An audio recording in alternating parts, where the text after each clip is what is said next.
नमस्कार विद्यार्थियों। आज हम लेसन नंबर 21 का सेकंड पार्ट पढ़ने जा रहे हैं। भारत की प्रमुख पंचवर्षीय योजनाएं।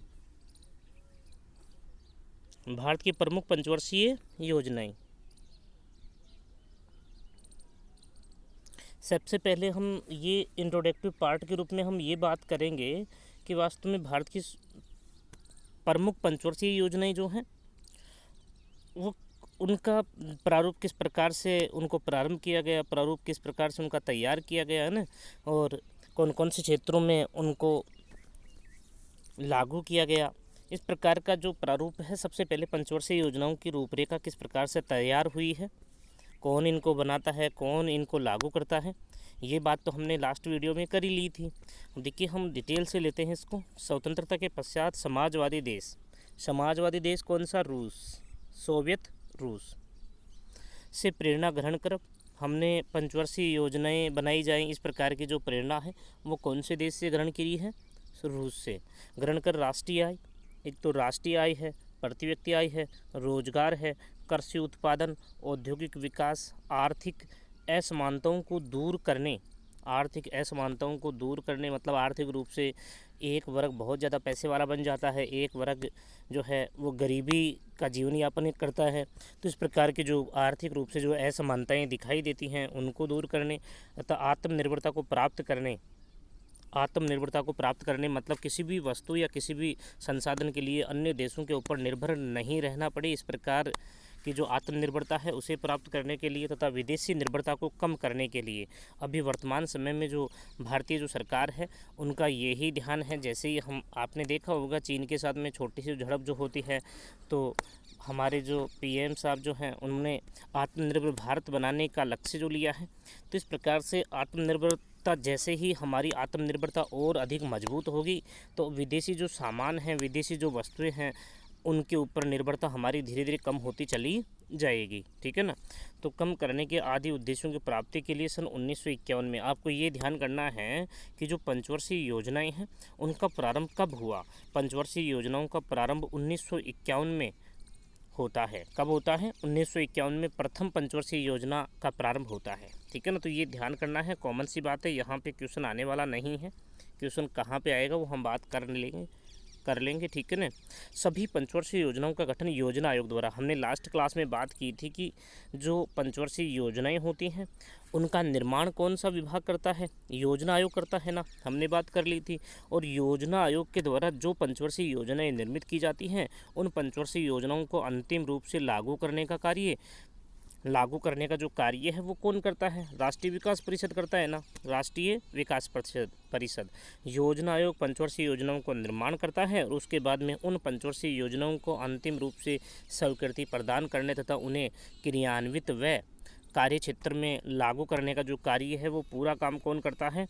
राष्ट्रीय विकास परिषद करता है। ठीक है ना। तो ये सारी बातें हमने कर ली हैं। अब देखिए भारत में पंचवर्षीय योजनाओं की निर्माण प्रक्रिया, वास्तव में प्रथम पंचवर्षीय योजना का प्रारंभ तो 1951 से हुआ, लेकिन वास्तव में अगर हम वास्तविक या व्यवस्थित तरीके से पंचवर्षीय योजनाओं की निर्माण प्रक्रिया की बात करते हैं तो द्वितीय पंचवर्षीय योजना से प्रारंभ मानी जाती हैं।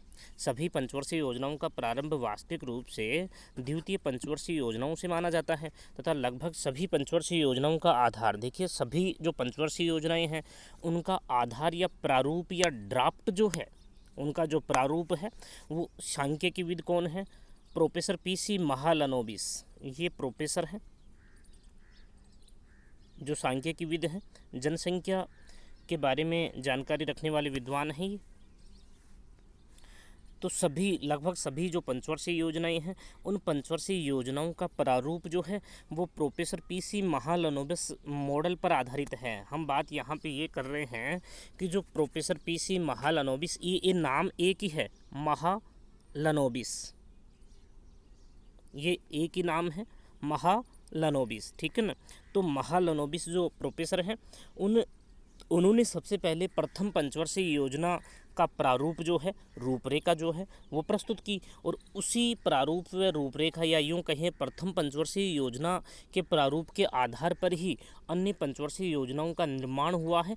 तो हम बात यहाँ पे ये कर रहे हैं कि लगभग हम ये कह सकते हैं कि सभी पंचवर्षीय योजनाओं का जो आधार है वो प्रथम पंचवर्षीय योजना के जनक, जिसको मान सकते हैं अपन प्रोफेसर PC महालनोबिस मॉडल पर आधारित माना जाता है सभी पंचवर्षीय योजनाओं को, ठीक है ना। लेकिन देखिए दो विद्वान जो ऐसे हैं, किंतु हम इनकी बात कर लेते हैं। किंतु वकील, ये भी एक, वकील का मतलब लॉयर नहीं होता, यहाँ पे वकील का मतलब एक विद्वान का नाम है, वकील है, और दूसरा विद्वान है ब्रह्मानंद। दूसरा विद्वान कौन है? ब्रह्मानंद। जैसे अर्थशास्त्रियों ने, ये दोनों विद्वान जो हैं अर्थशास्त्रियों के तौर पर हैं, तो अर्थशास्त्रियों ने अपने मॉडल, इनका मॉडल का नाम क्या है? मजदूरी वस्तुओं का मॉडल, मजदूरी वस्तुओं के मॉडल में अनुपयुक्त बताया। उन्होंने क्या कहा कि वास्तव में जो PC महालनोबिस ने जो पंचवर्षीय योजनाओं की जो रूपरेखा प्रस्तुत की है वह मजदूरी वस्तुओं के मॉडल में अनुपयुक्त साबित होती है, तथा बताया कि महालनोबिस मॉडल भारतीय अर्थव्यवस्था को विकास के उच्च शिखर तक नहीं ले जा सकता। इन्होंने आलोचनात्मक तथ्य क्या प्रस्तुत कर दिया? इनका मानना है, किनका? वकील व ब्रह्मानंद जैसे जो अर्थशास्त्री हैं, इनका क्या मानना है कि वास्तव में प्रोफेसर PC महालनोबिस ने जो मॉडल पंचवर्षीय योजनाओं का प्रस्तुत किया है, यह जो मॉडल है ये भारतीय अर्थव्यवस्थाओं को और अधिक सुदृढ़ व मजबूती प्रदान नहीं कर सकता, भारतीय अर्थव्यवस्था को उच्चतम शिखर पर नहीं ले जा सकता। ये कमी बता दी किन्होंने? वकील और ब्रह्मानंद महोदय ने, ठीक है ना। भारत में वर्तमान समय तक 12 पंचवर्षीय योजनाएं एवं 7 वार्षिक योजनाएं क्रियान्वित हो चुकी हैं। देखिए भारत में वर्तमान समय तक 12 पंचवर्षीय योजनाएं, हालांकि 12वीं जो पंचवर्षीय योजना है, 12वीं पंचवर्षीय योजना अधूरी रह गई है। 31 मार्च 2017 को जिसका टाइम स्केल पूरा होने वाला था, लेकिन 1 जनवरी 2015 को हमने देखा ना, योजना आयोग की जगह नीति आयोग का निर्माण कर दिया गया, और नीति आयोग जो है अपना मॉडल अलग प्रकार का प्रस्तुत करता है। हमने बात की है ना, नीति आयोग मतलब 3, 7 और 15 वर्षीय जो मॉडल है उसके आधार पर योजनाओं का निर्माण करता है, जबकि योजना आयोग जो है पंचवर्षीय योजनाओं का निर्माण कर रहा था। तो 12वीं पंचवर्षीय योजना अपने समय अवधि से पहले ही समाप्त कर दी गई। 12वीं पंचवर्षीय योजना पूर्ण नहीं हो पाई है, ये भी आपको अच्छे से ध्यान करना है। और इन 12 जो पंचवर्षीय योजनाएं योजना आयोग के द्वारा निर्मित की गई हैं, किन्हीं कारणों की वजह से ये सतत रूप में संचालित नहीं हो पाई हैं। तो बीच में एक वर्ष की जो वार्षिक योजनाएं हैं उन्हें भी क्रियान्वित किया गया है। तो ऐसी एक वर्षीय जो वार्षिक योजनाएं हैं वो कितनी हैं? 7 हैं। कितनी हैं? 7 हैं, ठीक है ना। उनकी भी हम बात कर लेंगे। अब देखिए यहाँ पे एक कॉमन लाइन क्या आ रही है कि वास्तव में जो सभी पंचवर्षीय योजनाएं जो है ना, इनका प्रारंभ तो 1 अप्रैल को होता है। इनका प्रारंभ कब होता है? 1 अप्रैल को। अगर हम बात करें जैसे कि प्रथम पंचवर्षीय योजना, तो प्रथम पंचवर्षीय योजना हमने बात क्या की है कि 1951 को प्रथम पंचवर्षीय योजना का प्रारंभ हुआ। अब 1951 मतलब 1 अप्रैल 1951, 1 अप्रैल 1951 को प्रथम पंचवर्षीय योजना का प्रारंभ होता है। तो 31 मार्च 1956 को 5 वर्षों का टाइम स्केल चलता है पंचवर्षीय योजनाओं में। मतलब 5 वर्षीय योजनाएं ही क्या हैं? पंचवर्षीय योजनाएं हैं, ठीक है ना। तो 1 अप्रैल 1951 को प्रथम पंचवर्षीय योजना का प्रारंभ होता है, और 31 मार्च 1956 को प्रथम पंचवर्षीय योजना का जो समय है वो समाप्त होता है।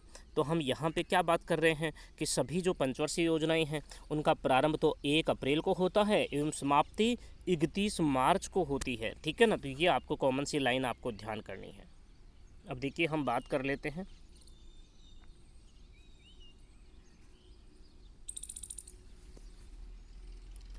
पंचवर्षीय योजनाएं। देखिए यहाँ पे ये पूरा का पूरा जो यहाँ पे प्रोफार्मा दिया हुआ है, सभी प्रारूप दिया हुआ है सभी पंचवर्षीय योजनाओं का प्रारूप दिया हुआ है, तो इसमें कुछ चीज़ें मैंने ऐड कर दी हैं, ठीक है ना, इसमें कुछ चीज़ें मैंने ऐड कर दी, हालांकि किताब में भी ये बना हुआ है, लेकिन यहाँ पे क्वेश्चन नहीं आएगा। लेकिन जब हम सभी पंचवर्षीय योजनाओं को एक साथ एक मॉडल के रूप में या प्रारूप के रूप में देख लेते हैं तो उन्हें हम भूलते नहीं हैं और वो जल्दी से याद भी हो जाता है। देखिए, हम सभी पंचवर्षीय योजनाओं का यहाँ पे जो मॉडल दिया हुआ है उसकी हम बात कर लेते हैं। पंचवर्षीय योजनाएं, इनकी हम बात कर लेते हैं। देखिए, प्रथम पंचवर्षीय योजना है, फिर प्रथम पंचवर्षीय योजना, इसका टाइम स्केल दिया हुआ है 1951 से 1956। तो मतलब क्या हुआ, 1 अप्रैल 1951 से 31 मार्च 1956। तो ये टाइम स्केल इनके साथ में आपको चिपका के याद करना है। प्रथम पंचवर्षीय योजना का समय क्या रहेगा, 1951 से 1956, ठीक है ना। अब देखिए, यहाँ पे योजनाएं दी हुई हैं, लक्ष्य दर दी हुई है। भाई लक्ष्य दर तो ये रही है ना, लक्ष्य दर तो हमने ये रखी है और प्राप्त दर यहाँ पे आगे आई है। और प्राथमिकता का क्षेत्र, हमने कौन से क्षेत्र को अधिक प्राथमिकता दी है, प्राथमिकता में कौन से क्षेत्र को रखा है, तो यहाँ पे प्राथमिकता का क्षेत्र है, उनकी हम बात कर रहे हैं। फिर विशेष कार्यक्रम, कौन सी परियोजना, कौन सी जो पंचवर्षीय योजना है उसमें कौन सा कार्य जो है प्राथमिकता से लिया गया है, तो विशेष कार्य के रूप में कौन से कार्य किए गए हैं उनको भी हमने यहाँ पे रखा है। और मॉडल जो है, मॉडल का मतलब प्रारूप या यूँ कहें रूपरेखा जो है, रूपरेखा कौन से विद्वान ने बनाई है, कौन से विद्वान ने रूपरेखा तैयार की है। तो हम यहाँ पे ओवरऑल सारी बातें करने वाले हैं, तो एक एक को लेकर के हम बात कर लेते हैं। तो आपको उसी प्रकार से इनको ध्यान करना है। प्रथम पंचवर्षीय योजना, टाइम स्केल को तो आपने देख ही लिया, 1951 से 1956। लक्ष्य दर कितनी रखी गई, 2.1 रखी गई और प्राप्त दर 3.7। मतलब क्या हुआ, जो लक्ष्य दर प्रथम पंचवर्षीय योजना में रखी गई थी तो प्राप्ति उससे कहीं ज़्यादा हुई है। 2.1 रखी गई लेकिन प्राप्ति कितनी रही है, 3.7। और प्राथमिकता का क्षेत्र किस किस को रखा गया, एक तो कृषि को रखा गया, कृषि में आत्मनिर्भर हों, सिंचाई के क्षेत्र को प्राथमिकता दी गई। और बहुउद्देशीय योजनाओं में 3 बहुउद्देशीय योजनाएं यहाँ पे प्रथम पंचवर्षीय योजनाओं में उनका भी निर्माण किया गया। BHD, बी का मतलब क्या हुआ, भाखड़ा नांगल परियोजना। भाखड़ा नांगल परियोजना जो है वो सतलज नदी पर, भाखड़ा नांगल जो परियोजना है सतलज नदी पर हिमाचल प्रदेश में बनाई गई है, ठीक है ना। साथ में ही एच का मतलब हीराकुंड बांध, हीराकुंड बांध जो है उड़ीसा में महानदी पर निर्मित किया गया है। और डी का मतलब क्या हुआ, दामोदर घाटी परियोजना। दामोदर घाटी परियोजना दामोदर नदी पर पश्चिम बंगाल में निर्मित की गई है। इनको हम डिटेल से लेंगे, सभी पंचवर्षीय योजनाओं को हम डिटेल से पढ़ने वाले हैं। PDF के रूप में आपको प्राप्त हो ही गया होगा मैटर, तो है ना।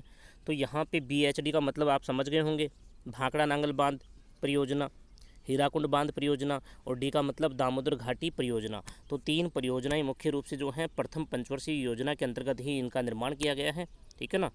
तो विशेष कार्यक्रम के रूप में ये तीनों पंचवर्षीय योजनाएं, विशेष कार्यक्रम के रूप में ये 3 जो बहुउद्देशीय योजनाएं हैं वो यहाँ पे आप लिख सकते हैं। परियोजना, इन बहुउद्देशीय परियोजनाओं के रूप में इन्हें निर्मित किया गया। और मॉडल, प्रथम पंचवर्षीय योजना जो है उसका मॉडल किसने प्रस्तुत किया है, हेराल्ड डोमर ने, हेराल्ड डोमर महोदय ने। हेराल्ड लिखा हुआ है और ये डोमर इस प्रकार से लिखा हुआ है, डोमर,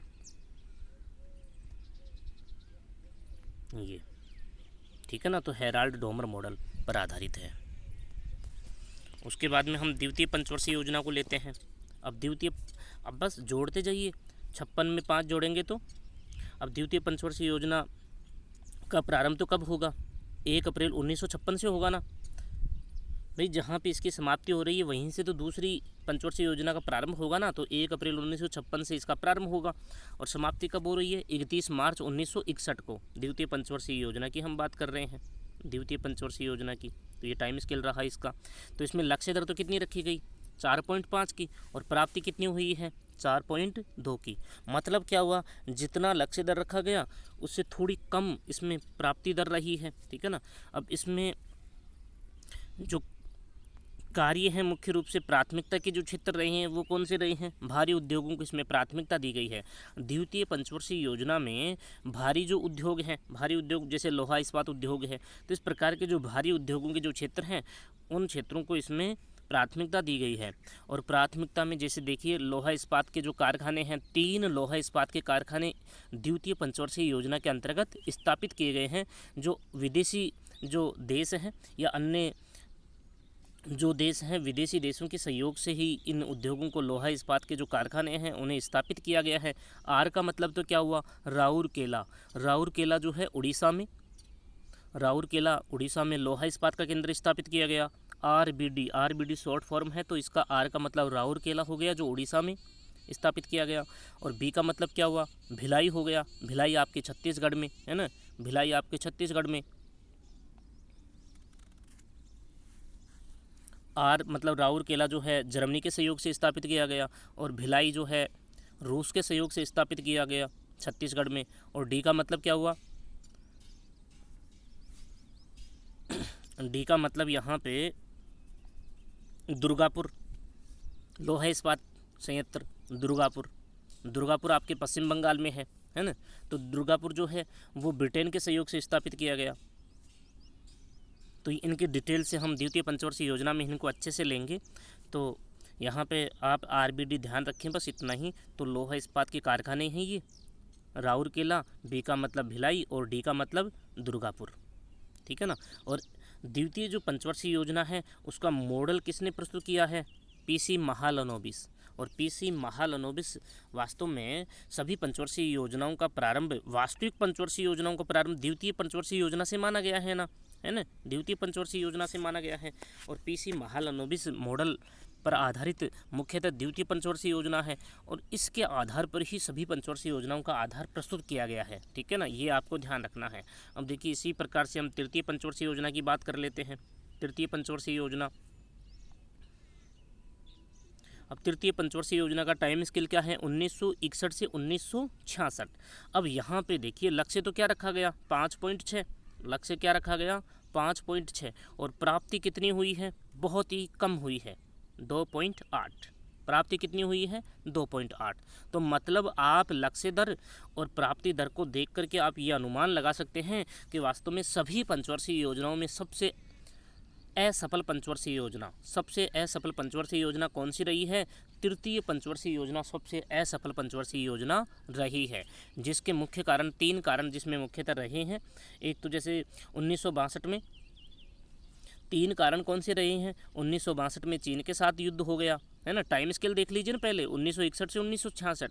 तो मतलब इसके अंतर्गत क्या क्या ऐसी कौन कौन सी घटनाएं घटित हुई हैं जिसकी वजह से लक्ष्य दर तो 5.6 रखा गया और प्राप्ति हुई है 2.5 की। तो ऐसे कौन कौन से कारण हैं जिनकी वजह से सभी पंचवर्षीय योजनाओं में तृतीय पंचवर्षीय योजना सबसे असफल पंचवर्षीय योजना रही है, ठीक है ना।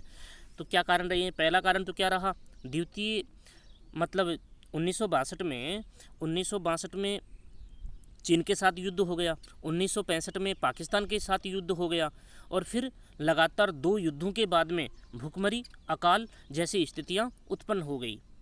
लगातार 2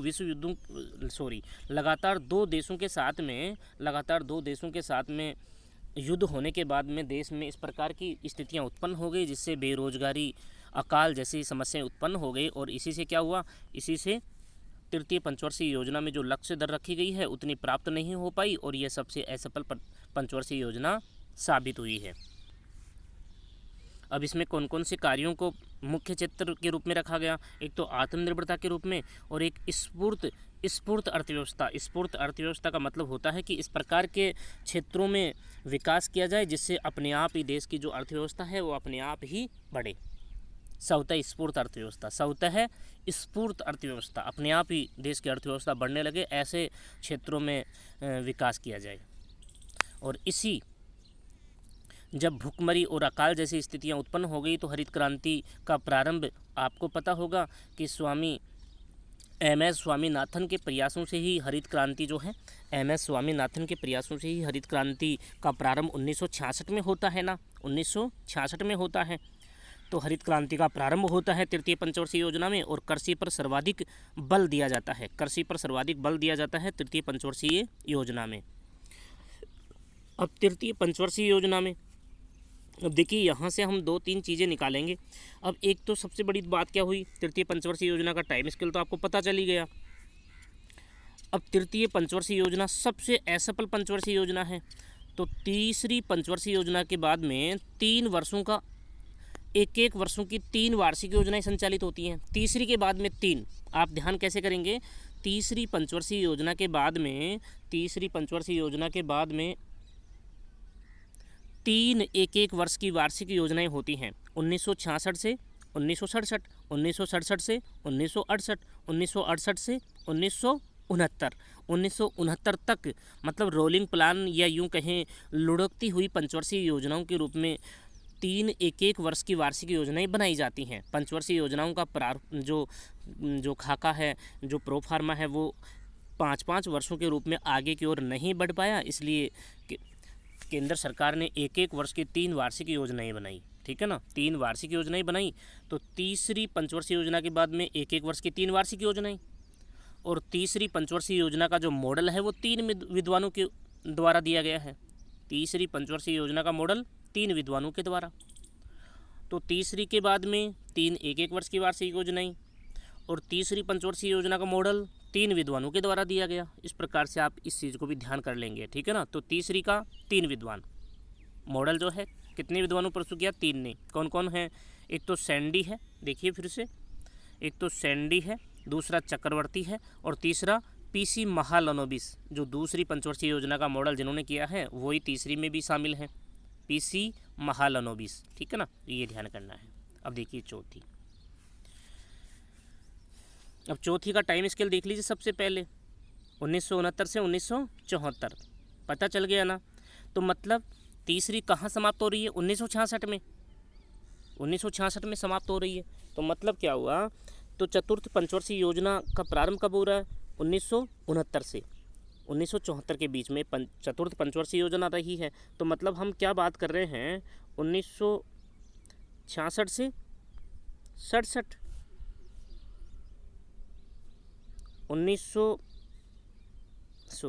यहाँ पे देखिए, फिर से देखते हैं अपन, 1966 से 67 हो गया, 1967 से 68 हो गया, और 1968 से 69 हो गया ना। तो एक वर्ष की 3 वार्षिक योजनाएं हो गई ना, 66 से 67, 67 से 68, 68 से 69। ठीक है ना, ये 3 एक वर्ष की वार्षिक योजनाएं हो गई।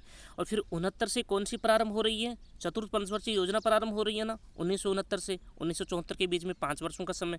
ठीक है ना, तो 1966 के बाद में 1966 तो तीसरी चलती है ना, तो उसके बाद में ये 3 एक वर्ष की वार्षिक योजनाएं हैं। तो इनको भी आपको ध्यान करना है। तीसरी के बाद में 3 एक वर्ष की वार्षिक योजनाएं चलती हैं। ठीक है ना, तो ये ध्यान करना है आपको। अब देखिए टाइम स्केल समझ में आ गया होगा। तो 1969 से 1974 लक्ष्य दर कितनी रखी गई, 5.7, प्राप्ति कितनी हुई है, 3.4। तो देखिए तीसरी पंचवर्षीय योजना के बाद में एक वर्ष की जो 3 वार्षिक योजनाएं रही हैं, तो उनसे कोई खास विकास नहीं हो पाया। तो यहाँ भी चतुर्थ पंचवर्षीय योजना में जो लक्ष्य दर रखी गई है वो प्राप्त नहीं हो पाई, और उसके लगभग जो आधी जो लक्ष्य दर है वो ही प्राप्त हो पाई है, 3.4 हुई है। ठीक है ना, और प्राथमिकता कौन से क्षेत्रों को दी गई, कृषि को और सिंचाई को प्राथमिकता दी गई। और इस चतुर्थ पंचवर्षीय योजना में ही 14 बैंकों का, जो 14 राष्ट्रीय बैंक थे उनका राष्ट्रीयकरण कर दिया गया, 14 बैंकों का राष्ट्रीयकरण कर दिया गया। ठीक है ना, राष्ट्रीयकरण कर दिया गया। और इसरो की स्थापना भी 1974 में की गई, इसरो की स्थापना 1974 में की गई। और इसका मॉडल किसके द्वारा, DR गॉडगिल।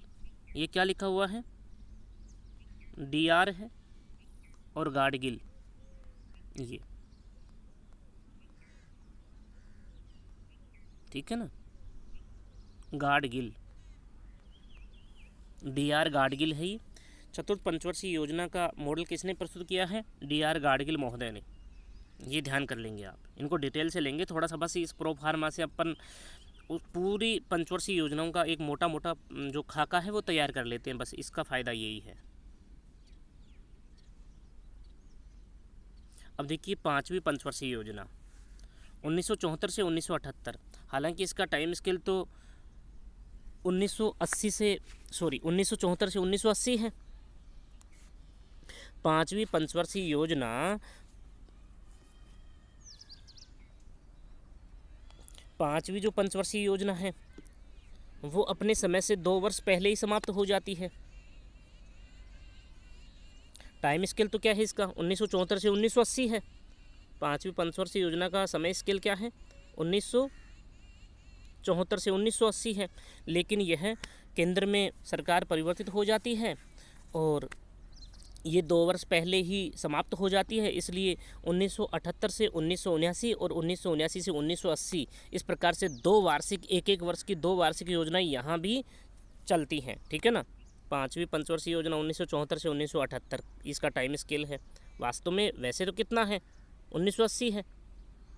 पाँचवीं पंचवर्षीय योजना का टाइम स्केल तो ये रहता है 1974 से 1980, लेकिन 2 वर्ष पहले ही केंद्र में सरकार परिवर्तित हो जाती है और 2 वर्ष पहले ही पाँचवीं जो पंचवर्षीय योजना है वो समाप्त हो जाती है ना। तो ये आपको ध्यान करना है। ठीक है, ये आपको ध्यान करना है।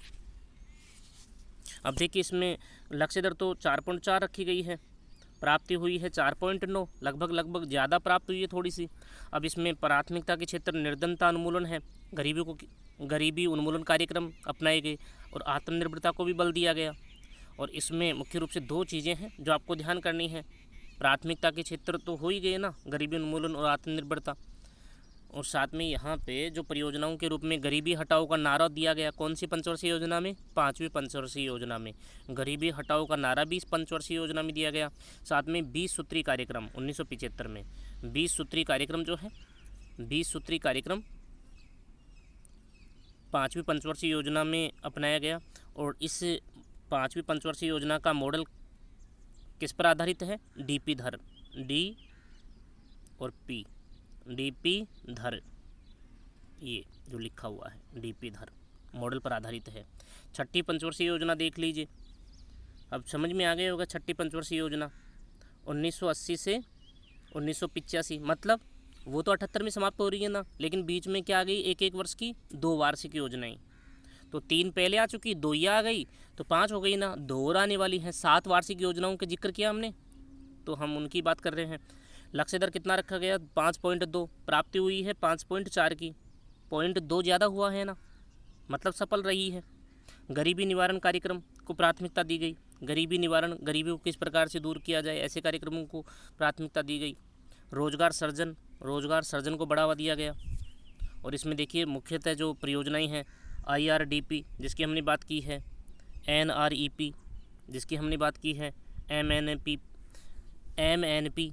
जिसकी हमने बात की। अभी शॉर्ट ध्यान रखें, उसके बाद में हम डिटेल से लेंगे, जैसे छठी पंचवर्षीय योजना पढ़ेंगे तो उसमें इन सब चीज़ों का जिक्र होगा। ठीक है ना। और इसका मॉडल किस पर आधारित है, आगत निर्गत मॉडल पर। यहाँ पे तय और लगा हुआ है, आगत निर्गत मॉडल पर, मतलब क्या हुआ, इनपुट आउटपुट मॉडल पर आधारित है, इनपुट आउटपुट मॉडल पर आधारित है। ठीक है ना। सातवीं पंचवर्षीय योजना 1985 से 1990 तक चलती है, 1985 से 1990 तक चलती है। इसमें लक्ष्य दर 5 रखा गया और प्राप्ति कितनी हुई है, 5.6 की, मतलब अधिक हुई है। इसमें प्राथमिकता के क्षेत्र हैं आत्मनिर्भरता, आधुनिकीकरण, और इसमें भी एक नारा दिया गया, रोजी रोटी उत्पादकता का नारा दिया गया, रोजी रोटी उत्पादकता। 3 शब्द हैं ये अलग अलग, रोजी रोटी उत्पादकता का नारा दिया गया। कौन सी पंचवर्षीय योजना में, सातवीं पंचवर्षीय योजना में। देखिए मुख्य रूप से अगर हम ओवरऑल बात करें तो दूसरी पंचवर्षीय योजना है, पाँचवीं पंचवर्षीय योजना है, सातवीं पंचवर्षीय योजना है, 12वीं पंचवर्षीय योजना है। इन पंचवर्षीय योजनाओं का मुख्यतः प्राथमिक पंचवर्षीय योजना है। ये पंचवर्षीय योजनाएं मुख्यतः बोर्ड एग्जाम में अक्सर पूछी जाती हैं। और मॉडल क्या है सातवीं पंचवर्षीय योजना का, जॉन डब्ल्यू मिलर मॉडल पर आधारित है। ठीक है ना। अब देखिए 8वीं पंचवर्षीय योजना की हम बात कर लेते हैं। 8वीं पंचवर्षीय योजना, अब ये 7वीं पंचवर्षीय योजना समाप्त कब हो रही है, 1990 में, 31 मार्च 1990 में ये समाप्त हो रही है। तो फिर एक वर्ष की 2 वार्षिक योजनाएं और आ जाती हैं यहाँ पे, क्योंकि यहाँ पे LPG मॉडल का भी जिक्र होता है। LPG हमने बात की है ना, मतलब निजीकरण है, उदारीकरण है, वैश्वीकरण है, इनकी हमने बात की है पहले। तो यहाँ पे 8वीं पंचवर्षीय योजना का प्रारंभ 2 वर्ष बाद में होता है, 1992 से 1997 को होता है 8वीं पंचवर्षीय योजना का प्रारंभ। तो मतलब क्या हुआ, 1990 से 1991 और 1991 से 1992 ये एक एक वर्ष की 2 वार्षिक योजनाएं और आ जाती हैं। तो कुल मिलाकर के वार्षिक योजनाएं कितनी हो गई? 7। तो ये टाइम स्केल तो अच्छे से आप ध्यान कर लें। 8वीं पंचवर्षीय योजना का टाइम स्केल आपको दिख रहा है 1992 से 1997। इसमें लक्ष्य दर कितना रखा गया? 5.6। प्राप्ति कितनी हुई है? 6.6। ठीक है ना। तो इसमें प्राथमिकता कौन से क्षेत्र को दी गई? मानव संसाधन विकास मंत्रालय को इसके अंतर्गत गठित किया गया और मानव संसाधन के विकास को ही इसमें प्राथमिकता दी गई। मतलब क्या हुआ कि मानव जो है एक संसाधन के रूप में है और मानव का विकास कर दीजिए। मतलब मानव का विकास कैसे होगा? उसे अच्छी शिक्षा देंगे, है ना, उसे अच्छी शिक्षा देंगे, उसका बौद्धिक स्तर के रूप में विकास करेंगे तो मानव का विकास हो जाएगा। तो मानव जब विकसित हो जाएगा तो मानव सभी क्षेत्रों में अपने आप ही विकास कर लेगा ना। तो मानव संसाधन को ही विकसित कर दीजिए, मानव फिर सब क्षेत्रों का विकास अपने आप ही कर लेगा। तो इस प्रकार से इस फैक्टर को ज़्यादा जोर दिया गया इस फैक्टर के ऊपर, है ना। जवाहर रोजगार योजना JRY, जवाहर रोजगार योजना को इसमें जो है चालू किया गया। और LPG सिस्टम जिसकी हम बात कर रहे हैं, LPG सिस्टम भी 1991 में ही इस योजना के 8वीं पंचवर्षीय योजना के दौरान ही अपनाया गया।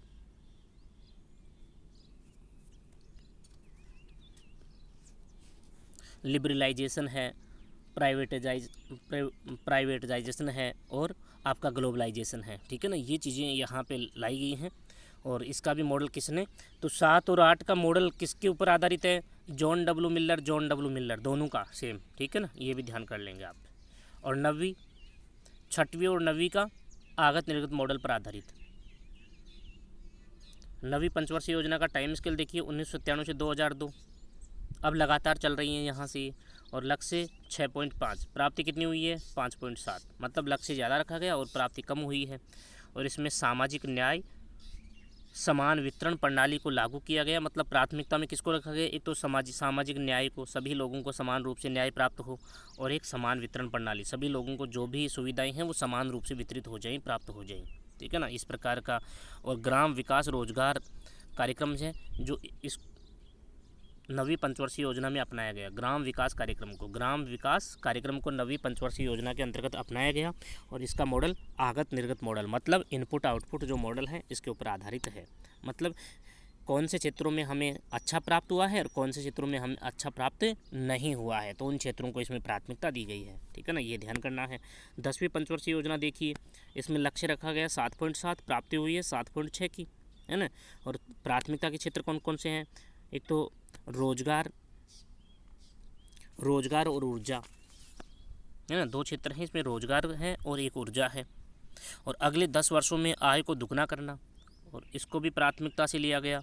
अगले 10 वर्षों में आय को दुगना करना। अब इसके बाद में 9वीं पंचवर्षीय योजना तक तो मॉडल बनाए गए। उसके बाद में 9 पंचवर्षीय योजनाएं जो बना दी गई हैं उनके आधार पर ही आगे की पंचवर्षीय योजनाओं का निर्माण किया गया है। किसी प्रकार का कोई मॉडल विशेषकर इनके ऊपर लागू नहीं किया गया है। बगैर मॉडल के ही इन 9 पंचवर्षीय योजनाओं से अनुभव प्राप्त करके इन पंचवर्षीय योजनाओं का निर्माण किया गया है मुख्यतः। तो यहाँ पे मॉडल नहीं है। ठीक है ना, 10वीं, 11वीं और 12वीं पंचवर्षीय योजनाओं का कोई मॉडल नहीं है। अब से पहले तक जितनी पंचवर्षीय योजनाएं यहाँ पे लागू की गई हैं, इन पंचवर्षीय योजनाओं के आधार पर ही इन पंचवर्षीय योजनाओं का निर्माण किया गया है। तो एक तो रोजगार, ऊर्जा, सामाजिक विकास, हम क्या क्या बात कर रहे हैं? 10वीं पंचवर्षीय योजना में रोजगार हो गया, ऊर्जा हो गया, सामाजिक विकास हो गया। अगले 10 वर्षों में आय को दुगना करना इसमें लक्ष्य रखा गया। और गरीबी व बेरोजगारी को समाप्त करना, और बेरोजगारी को समाप्त करना। मतलब लोगों को रोजगार जब उपलब्ध करवा दिया जाएगा तो बेरोजगारी रहेगी नहीं। तो इस प्रकार की योजनाएं इस 10वीं पंचवर्षीय योजना के अंतर्गत अपनाई गई। 11वीं पंचवर्षीय योजना देखिए 2007 से 2012। इसका टाइम स्केल क्या है? 2007 से 2012। इसमें लक्ष्य दर तो कितनी रखी गई? 8.1, और प्राप्ति कितनी हुई है? 7.9। तो मतलब ये भी कुछ हद तक सफल रही है। ठीक है ना। अब इसमें क्या क्या अपनाया गया? तीव्रतम व समावेशी विकास को प्राथमिकता के क्षेत्र में रखा गया। तीव्रतम व समावेशी विकास, एक तो तीव्र गति से विकास हो और साथ में सभी क्षेत्रों का समान रूप से विकास हो, इस प्रकार का जो लक्ष्य है वो इसके अंतर्गत प्राथमिकता में रखा गया। और इसमें देखिए कौन कौन से क्षेत्रों में वृद्धि करने की बात की गई। एक तो शिक्षा में वृद्धि की जाए, एक निर्धनता में कमी की जाए और ग्रामीण क्षेत्रों का विकास किया जाए। ठीक है ना, ये चीज़ें जो हैं ये कार्यक्रम इसमें अपनाए गए। उसके बाद में 12वीं पंचवर्षीय योजना की हम बात कर लेते हैं। इसका टाइम स्केल 2012 से 2017 जिसकी हम बात कर रहे थे, लेकिन 1 जनवरी 2015 को हमने बात की ना, नीति आयोग का स्थापना कब हुई है? 1 जनवरी 2015 को। और इसका टाइम स्केल है 2012 से 2017। तो मतलब क्या हुआ, 1 जनवरी 2015 को योजना आयोग की समाप्ति हो जाती है और उसकी जगह नीति आयोग आ जाता है। जबकि नीति आयोग तो पंचवर्षीय योजनाओं का निर्माण तो करता ही नहीं है, वो उसका मॉडल तो क्या है, 3, 7 और 15 है। ये वर्षीय मॉडल है उसका तो, नीति आयोग का तो। ठीक है ना, लेकिन अब ये 2015 में समाप्त हो जाती है 12वीं पंचवर्षीय योजना। मतलब अपने समाप्ति समय से 2 वर्ष पहले ही समाप्त हो जाती है 12वीं पंचवर्षीय योजना। इसमें लक्ष्य तो कितना रखा गया, 8, और प्राप्ति हुई है 7.6 की। जो भी 1-2 मतलब ये 2 वर्ष पहले ही समाप्त हो गई, मतलब 3 वर्षों की लक्ष्य दर के आधार पर ये अनुमान लगाया गया है। संपूर्ण पंचवर्षीय योजना का तो हमें लक्ष्य कितना रखा गया वो तो पता चल गया, लेकिन प्राप्ति तो 3 वर्षों की हुई है ना, औसत ये 3 वर्षों की औसत प्राप्ति ये 3 वर्षों की है, 5 वर्षों की तो हुई नहीं, क्योंकि 2 वर्ष पहले ही समाप्त हो गई ये तो यहाँ पे देखिए कौन कौन से क्षेत्रों को इसमें प्राथमिकता के रूप में लिया गया है। एक तो तीव्रतम समावेशी, एक तो तीव्रतम संपोषणीय विकास, है ना, मैं कि यहाँ पे बिंदी आएगी ऊपर, संपोषणीय विकास, तीव्रतम संपोषणीय तथा अधिक समावेशी विकास को इसमें महत्व दिया गया है। और इस 12वीं पंचवर्षीय योजना के दौरान ही, जिसकी हम बार बार बात कर रहे हैं, नीति आयोग की स्थापना की गई 1 जनवरी 2015 को। एक तो नीति आयोग की स्थापना की गई इस पंचवर्षीय योजना के दौरान ही, नीति आयोग की स्थापना की गई। प्रधानमंत्री आदर्श ग्राम योजना, प्रधानमंत्री आदर्श ग्राम योजना और ग्रामीण विकास को इस योजना के अंतर्गत प्राथमिकता के क्षेत्र में रखा गया है ना। तो यहाँ पे हमने एक मोटा मोटा प्रोफार्मा यहाँ पे तैयार कर लिया है। सबसे पहले आप पंचवर्षीय योजनाओं का नाम, साथ में उनका जो टाइम स्केल है वो चिपका के याद करें। और जो मुख्यतः जैसे हम बात करें, एक तो 12वीं पंचवर्षीय योजना है, इसकी आपको ध्यान करनी है। 7वीं पंचवर्षीय योजना है, 10वीं पंचवर्षीय योजना है, एक तो इनको आपको अच्छे से ध्यान करना है। एक दूसरी पंचवर्षीय योजना है, 5वीं पंचवर्षीय योजना है, इनको आपको अच्छे से ध्यान करना है। 7वीं की बात हमने कर ही ली, और एक पहली जो पंचवर्षीय योजना है उसकी भी आपको अच्छे से तैयारी करनी है। ठीक है ना, ये पंचवर्षीय योजनाएं जो हैं उनमें जैसे लक्ष्य दर है, प्राप्ति दर है, प्राथमिकता का क्षेत्र कौन सा है, विशेष कार्यक्रम के रूप में कौन से काम हुए हैं, मॉडल किसके ऊपर आधारित है, इन चीज़ों को तो अभी रट लीजिए। उसके बाद में छोटी मोटी चीज़ें, जब ये चीज़ें आप अप्रोप्रिएट तरीके से अच्छे से लिख लेते हैं ना, तो उसके बाद में सारी चीज़ें अपने आप सेट हो जाती हैं, है ना, सारी चीज़ें अपने आप सेट हो जाती हैं। और फिर अन्य प्रकार का जो मैटर है उसमें अगर आप ऊपर नीचे 10-5 लाइनें अगर ऊपर नीचे भी शब्दों में लिखते हैं तो वो मतलब ज़्यादा इसके ऊपर ध्यान दिया नहीं जाता है, नज़रअंदाज कर दिया जाता है एग्जामिनर के द्वारा। आप मोटी मोटी चीज़ें अगर गलत लिखेंगे तो फिर वो गलत होगा, लेकिन आप जब उसका पूरा प्रोफार्मा ही सही लिख देंगे ना तो फिर वो ठीक रहेगा। ठीक है ना, वो अन्य चीज़ें 19-20 के रूप में भी रहती हैं तो वो ज़्यादा इफेक्टिव उसके ऊपर नहीं होता। ठीक है, आज के लिए इतना ही काफ़ी है। कल से हम डिटेल से एक एक पंचवर्षीय योजना या 2-2 पंचवर्षीय योजनाओं को हम लेंगे। ठीक है ना।